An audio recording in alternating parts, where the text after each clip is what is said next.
Hello दोस्तों, welcome back to my YouTube channel. तो दोस्तों, आज मैं आपके साथ शॉर्ट में थोड़ा-सा चर्चा करूँगा, जो आपकी न्यूज़ निकल के आ रही है कि क्या आपका यूकेएसएससी को भंग कर दिया जाएगा। ये किसने कहा? ये त्रिवेंद्र सिंह रावत जी ने कहा है। थोड़ा इस पे मैं चर्चा करूँगा, अपनी राय रखूँगा और क्या त्रिवेंद्र सिंह रावत जी ने कहा है, वो भी चर्चा करेंगे। उससे पहले चर्चा कर लेते हैं कि जो आपका कल एक न्यूज़ निकल के आ रही थी कि आपका यूकेएसएससी 2 चरणों में एग्ज़ाम कराएगा, क्या वो बात सही है? तो मुझे लगता है कि वो बात अगर होगी तो आपके आने वाले जो आपके अब फॉर्म निकलेंगे उसमें लागू होगी, ठीक है? उससे पहले ये चीज़ें नहीं होंगी। क्योंकि अब आपके आने वाले एग्ज़ाम 2-4 महीनों में हो जाएँगे और इतनी जल्दी वो नियम नहीं बनने वाला है, ठीक है? बात कर ले जो आपके त्रिवेंद्र सिंह रावत जी ने क्या कहा, तो त्रिवेंद्र सिंह रावत जी आपको पता है उत्तराखंड के पूर्व सीएम हैं, इन्होंने क्या कहा है, इन्होंने मैं शॉर्ट में आपको बता देता हूँ, इन्होंने कहा है जो आपका यूकेएसएससी है उसको खत्म कर दिया जाए, ठीक है? अब चलिए त्रिवेंद्र सिंह रावत जी के इतिहास पे थोड़ा-सा चर्चा कर लेते हैं। इनके कार्यकाल में 2018 में एक भर्ती लीक हो चुकी थी, कौन-सी आपकी वीडियो की, ठीक है? उसके बाद 2020 में इनके एक कार्यकाल में एक और भर्ती लीक हुई, कौन-सी? आपकी फॉरेस्ट गार्ड की। तो तब त्रिवेंद्र सिंह रावत जी पता नहीं कहाँ सो रखे थे, इनको तब ध्यान नहीं आया कि यूकेएसएससी को भंग किया जाए। या यूकेएसएससी के संवैधानिक तंत्र में कुछ बदलाव किए जाएँ, कुछ ऐसे कठोर कानून निकाले जाएँ कि जो ये घोटाले करने वाले हैं, ये घोटाला ना करें। तब त्रिवेंद्र सिंह रावत जी को ये ध्यान नहीं आया, ठीक है? अब इनको ये ध्यान आ रहा है और अब ये ऐसे बेतुके भाषण दे रहे हैं या बयान दे रहे हैं कि आप यूकेएसएससी को खत्म कर दी जाए। मेरा त्रिवेंद्र सिंह रावत जी से एक सवाल है कि त्रिवेंद्र सिंह रावत जी, अगर शरीर में कहीं किसी अंग में कोई बीमारी होती है, तो आप क्या करते हैं? आप उस अंग का इलाज करते हैं, ठीक है? आप डॉक्टर के पास जाते हैं, डॉक्टर को बोलते हैं कि डॉक्टर साहब, अगर मेरे पैर में दर्द हो रहा है, तो आप मेरे पैर का इलाज कीजिए। आप ये तो नहीं करते कि आप बंदूक पकड़ के खुद को ही मार देते हैं या अपने शरीर को खत्म कर देते हैं। तो ये कोई सॉल्यूशन नहीं है, ठीक है? इनका मानना है कि 2014 में जब क्या हुआ था, यूपीटीआर में घोटाले हुए थे, तो उसके बाद यूकेएसएससी का गठन हुआ था, ठीक है?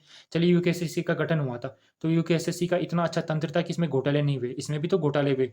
तो कहीं न कहीं दिक्कत किसमें है? दिक्कत आयोग में नहीं है, दिक्कत आयोग को चलाने वाले तंत्र में है, ठीक है? आयोग में काम करने वाले कर्मचारियों में, ठीक है? दिक्कत उसमें है, दिक्कत किसमें है? दिक्कत कानून में है, ठीक है? कानून इनके लिए सख्त नहीं है।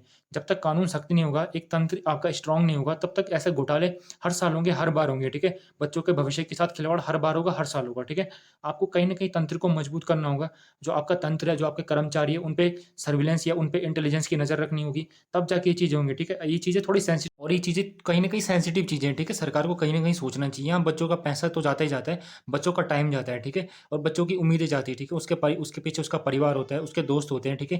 तो कहीं न कहीं सरकार को ये चीज़ सब चीज़ें सोचनी चाहिए और सरकार कब तक ऐसे आँख पे मतलब पट्टी बाँध के काम करती रहेगी, ठीक है? आज तक कई खबरें नहीं आई कि यूपीएससी में पेपर लीक हुआ हो, ठीक है? या एसएससी में पेपर लीक हुआ हो। बहुत कम इस ऐसी घटनाएँ सुनने को मिलती है। तो उत्तराखंड में घटनाएँ हर साल सुनने को मिल रही है, तो सरकार को कहीं न कहीं इस चीज़ पे ध्यान देना चाहिए, ठीक है? सरकार कब तक ऐसे आँख पे पट्टी बाँध के काम करती रहेगी, ठीक है? एक यूकेएसएससी को खत्म करने से प्रॉब्लम तो सॉल्व होगी नहीं, ठीक है? आप हर साल यूपीएसएससी को खत्म कर दीजिए, हर साल बना दीजिए। आप हर साल ऐसे आयोग को खत्म कर दिए, ऐसे ऐसे में प्रॉब्लम सॉल्व नहीं होगी, ठीक है? आपको प्रॉब्लम सॉल्व करनी है तो आप अपने तंत्र में बदलाव कीजिए, ठीक है? अपने कर्मचारियों में बदलाव कीजिए, उन पे नज़र रखिए, ठीक है? उनके लिए कड़े कानून बनाइए। अगर कोई भी कर्मचारी ऐसा काम करता है, अगर ऐसा काम करता हुआ पकड़ा गया, तो उसकी पूरी की पूरी संपत्ति जब्त कर दी जाए, ठीक है? उसको कम से कम 7 या 8 साल के लिए जेल में डाल दिया जाए, ठीक है?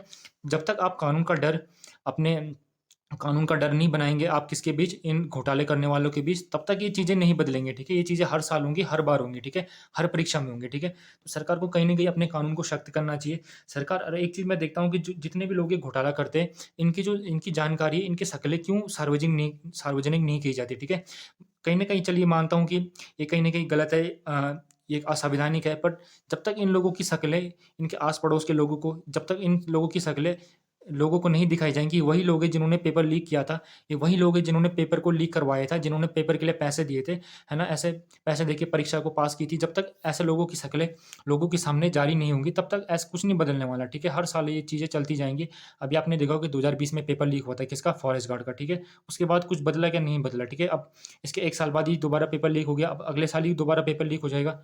तो चीज़ें ऐसे चलती जाएँगी, कहीं न कहीं सीएम धामी जी को इस बारे में सोचना चाहिए, है ना? कहीं न कहीं एक अच्छा तंत्र बनाना चाहिए, जिसमें ये चीज़ें कम से कम हो, मतलब ना के बराबर हो, ठीक है? तो बस मेरा इतना ही कहना है कि सरकार अब इस पे जल्दी से जल्दी कोई ना कोई कड़ा से कड़ा एक्शन ले, ठीक है? और इस मामले को बहुत जल्दी सॉर्ट आउट करे, 3-4 महीने के अंदर इस मामले को सॉर्ट आउट कर दे, दोबारा एग्ज़ाम करा दे या फिर जो भी प्रोसेस हो। अगर एग्ज़ाम अगर बड़े स्तर पे क्या हुआ, लीक हुआ, तो आप एग्ज़ाम को दोबारा करा दीजिए और जल्दी से जल्दी करा दीजिए। अगर पेपर बड़े स्तर पे लीक नहीं हुआ है, तो आप रिज़ल्ट को घोषित कीजिए। जिन बच्चों ने मेहनत करके पेपर को निकाला है, ठीक है? दिन-रात एक करके पेपर को निकाला है, उनको जॉइनिंग दीजिए, ठीक है? तो बस मेरा यही कहना है, बस। Thank you for watching.